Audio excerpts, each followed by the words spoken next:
Hello everyone, hope that you all are doing great. So from today we are starting to develop our first project.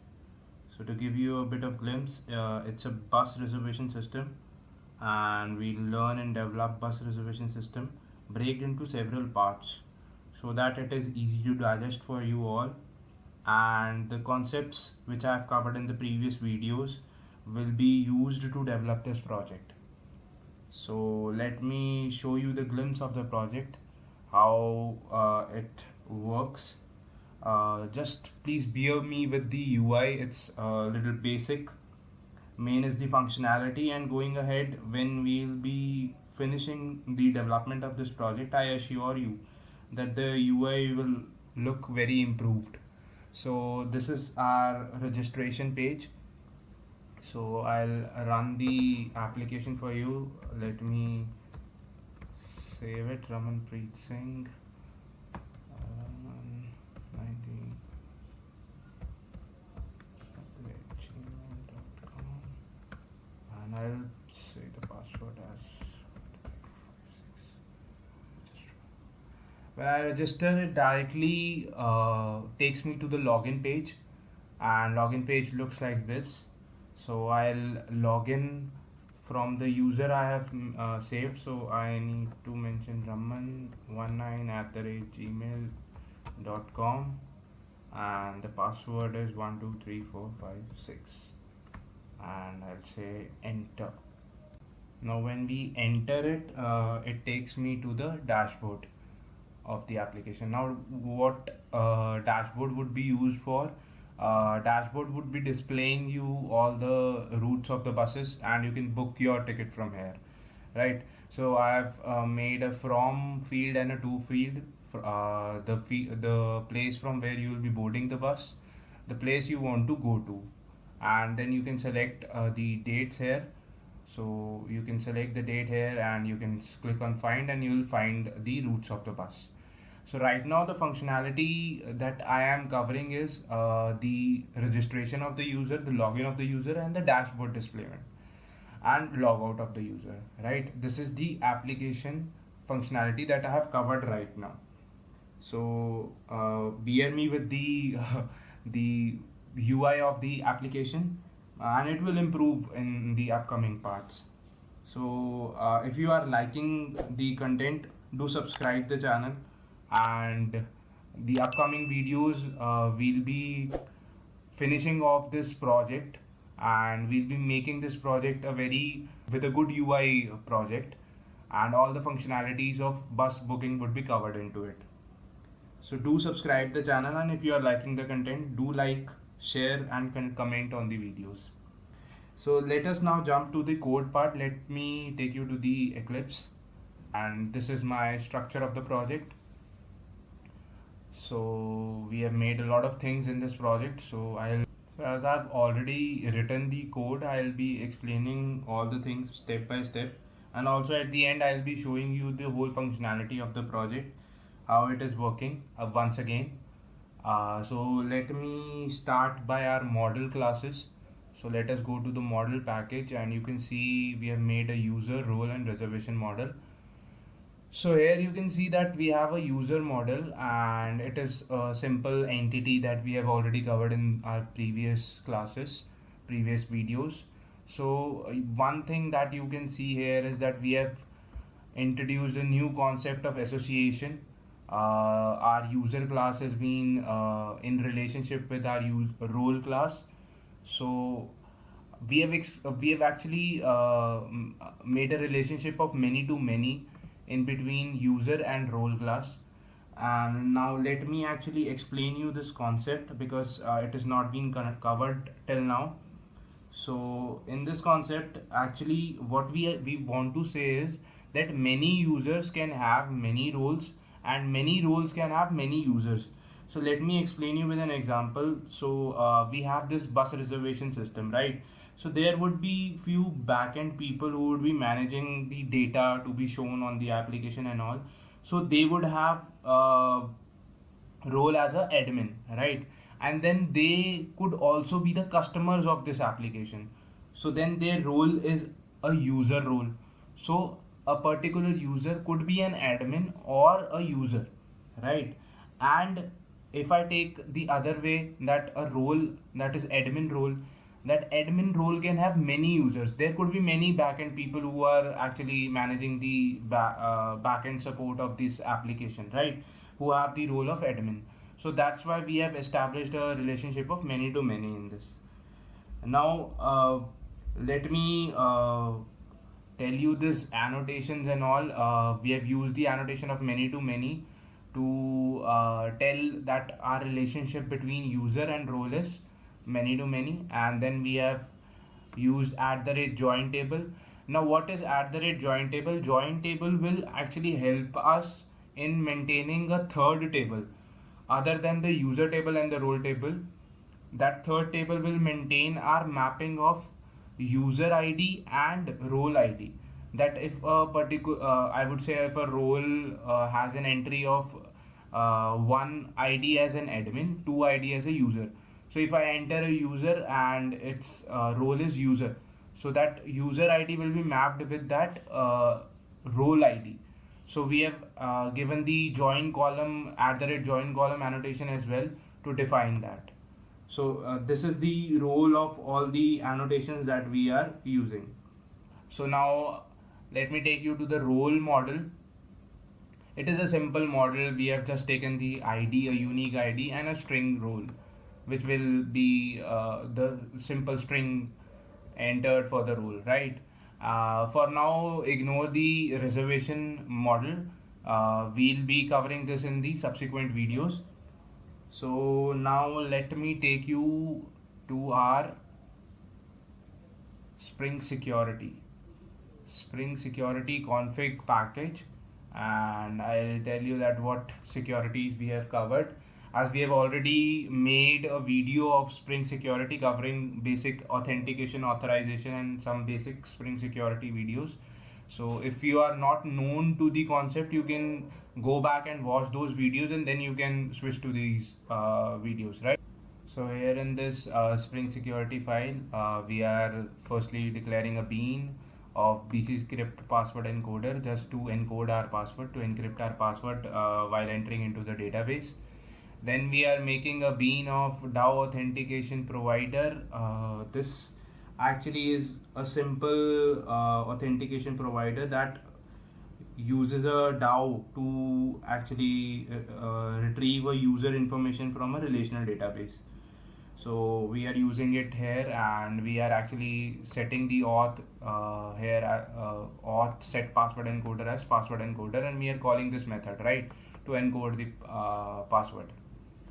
So a simple configuration, authentication manager builder configuration, which is internally calling again the authentication provider, and the HTTP security configuration, where we actually tell that what all our URLs are being authorized or not, right? We permit the request or not, and what request should be permitted, what request shouldn't be permitted. So it actually provides us to stop the leakage. Our application couldn't be accessible from anywhere, right? It has a simple process of going ahead. So this was it from the Spring Security part. Now let me take you to the DTO part. Now DTOs are data transfer objects. So data transfer objects are we are using here to use the data transfer objects to actually perform the transfer of the data, right? We are not simply taking our entity, our model class, and we are transferring data. We are performing some updation in the data, or we want to change some data coming from our UI. So that could be done taking a middle layer of a DTU, not directly contacting our entity, right? So that's why the DTOs are made, and here is the reservation. Sorry, I have opened the reservation DTO, user registration DTO. So this is the user registration DTO, where the registration details are being captured, the user registration details are being captured, and without you can see one thing, that it is same as the entity, same as the model, just that the ID is not there. So it is not getting saved to the database, it is just used to transfer data to our main entity. That's why there is no ID. We are just actually using the other details mentioned in our entity. So this was the user registration DTO, and this is user login DTO. So user login DTO is actually capturing the login details. I'm not using the same DTO for all the functionality. I've simplified it, and I've made a simple DTOs to actually perform one functionality for I've taken one DTO for one functionality, right? So you can ignore the reservation DTO for now. We'll be covering up in the subsequent videos coming ahead. So this was from the DTO part. Now I should jump to the controller. Rather, before jumping to the controller part, let me first go to the service part. Let me go to the service part, right? So we have made a default user service. So default user service extends the user detail service. Now what is user detail service? User detail service is the Spring Security provided service which has this method load user by username. So this is a default method that we will be using while we are logging into the system, right?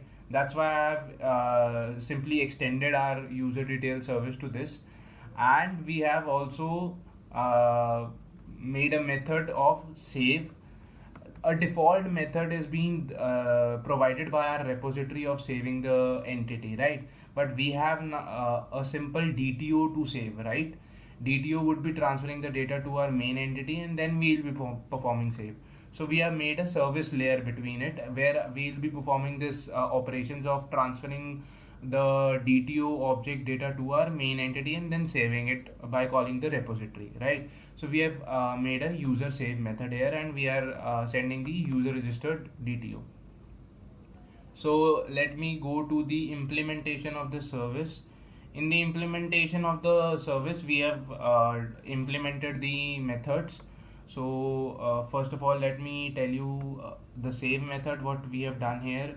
Here we are getting the user registered DTO, and then we are saving the user registered DTO by putting all the data into our user entity and then saving by using the user repo. So these operations are already being covered in the previous videos of CRUD operations and all. So here you can see that we are actually keeping the user as default, as a user default, as our customer who's actually entering the application would have the role as a user only, right? Admin people would be the backend people who the backend is being governed by the database right now. We are not using a front end for an admin user, right, to upload the data. So that's why we have kept the role by default as user, and then we are saving it. So now let me explain you the load username, load user by username method. So it will take a email ID, as my username has been depicted by our email ID, right? It is not just a name, it is an email ID, a unique factor. So then I am using my repo method, that is find by email, and then simply if the user is present, then I am returning a user detail object by just giving the email ID, password, and the roles are being mapped here. So roles, how we are mapping the roles is we are actually using the simple granted authority.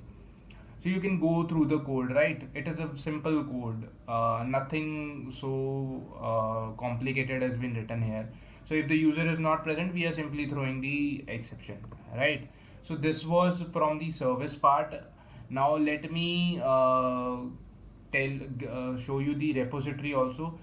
Simple repositories I have made. A user repository is being made where I have used a find by email method. So let me tell you one thing, that when we are declaring a method and we want to find data or to save data by some of our parameter, right? From let me say that I am saying it by email. So in the user entity, you have to see that what parameter you have declared. So I have declared it as email. So the first letter would be caps, and you can declare the method here in the user DTO, sorry, in the user repository. So this is how we make our default methods.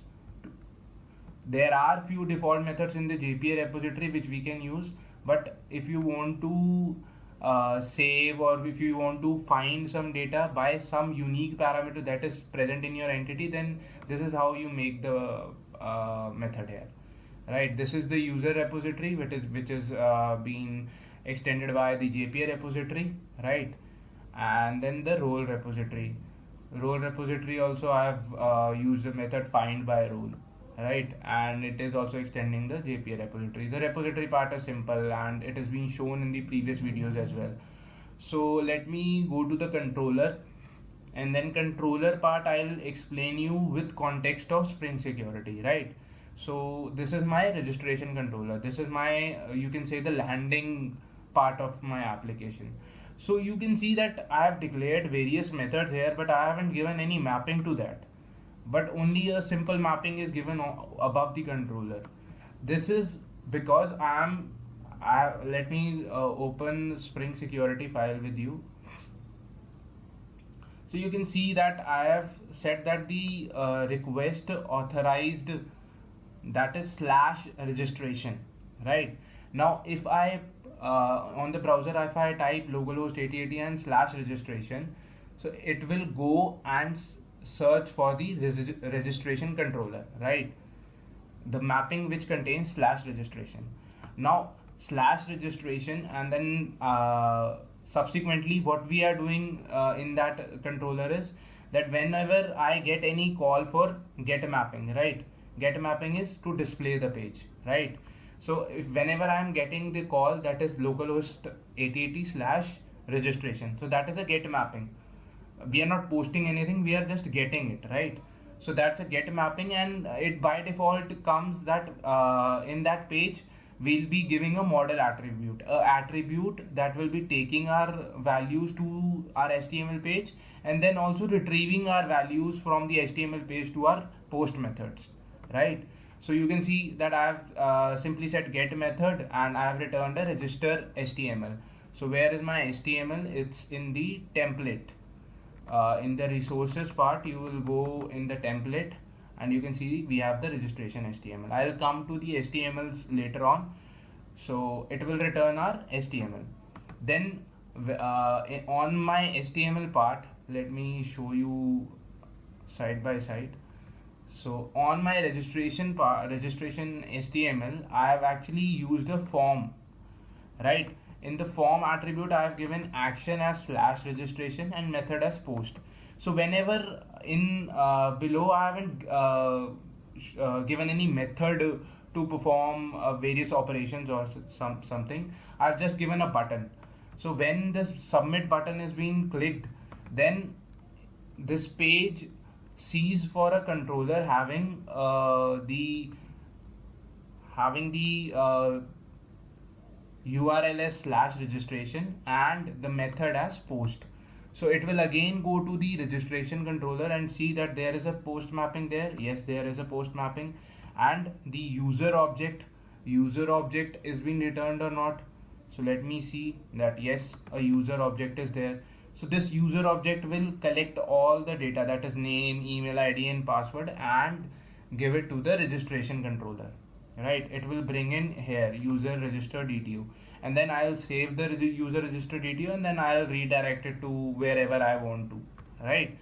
So this was a registration controller. Now let me show you the login controller. So what is our login controller? So here also you can see that okay, let me take you to the Spring Security. I say that okay, form login is being allowed for my application, and the landing login page would be slash login. Now it will be going to our controller parts, and then it will be finding that where is this mapping slash login there. So it will go and will simply go to my login controller. Let me open it again. So it will go to my login controller and see that there is a mapping slash login, right? Now what I am doing here subsequently is again I am giving a value to our model attribute. Then there is a get mapping that is returning our login HTML. Now what login HTML contains? So let me show you the login HTML as well. So it also has a form attribute and the URL is /login, and the object I am sending is again user, right? So this user object is collecting our email ID that is depicted as a username and the password. And then on the submit, it will again go and see that /login is there and the method is post mapping. So yes, it finds the method and then performs the operation of loading the user by username, and then subsequently whatever operations you want to perform, you can do it, right? This is how our Spring security and all the things are being defining our controller levels, right? Now if you go to the Spring security, you can see that the login process URL is /login, that when you have landed on the login page, then all the processing of the login page is /login, and when the login is successful, then you have to go find the /dashboard URL. So now /dashboard URL should be a dashboard controller, right? As we have declared the registration controller, we have declared the login controller, then all the operations of dashboard should be there for a dashboard controller, right? So there is a dashboard controller. Here also a parent mapping of /dashboard is being given, and then subsequently again I am giving some model attribute, some get mapping and some post mapping. For now I am not covering all the details of a dashboard because we will be covering in the next videos when the dashboard functionalities are working, right? So this was the controller part, right? And we have also seen the HTMLs as well. HTMLs are very basic. I haven't used the CSS, jQueries and all. So these would be improved going further. We'll be implementing some more responsive pages would be made for login, registration and dashboard and all, right? So this was the code part done. So let me again go and show you the application, right? Like I'll give you a run through of the application. So I'll register again. Let me say it as Rakesh, and I'll say Rakesh @gmail.com, and then the password is 123456, and I'll register the user, right? Now it will land to the login page. Let me say it as, so it is saying me to save the password. No, I don't want to. So I'll say Rakesh @gmail.com, and I'll say 123456 and then submit. So when I submit, it takes me to the dashboard, right? The dashboard is not a very responsive page right now. It just shows a few basic details, and there is a logout button. We can click on it and we will log out from the application. And one thing that I would tell you is that this concept I will cover in the videos coming ahead, that in this application we are also using CSRF token as well to actually for governing the authorization of the session of the user, right? So this concept I will be covering in the videos ahead. So this was it from this video.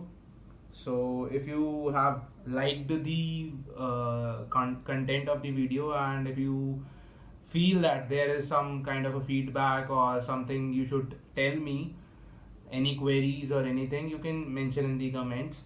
And when you like the video, it gives me a motivation of bringing up this kind of content more.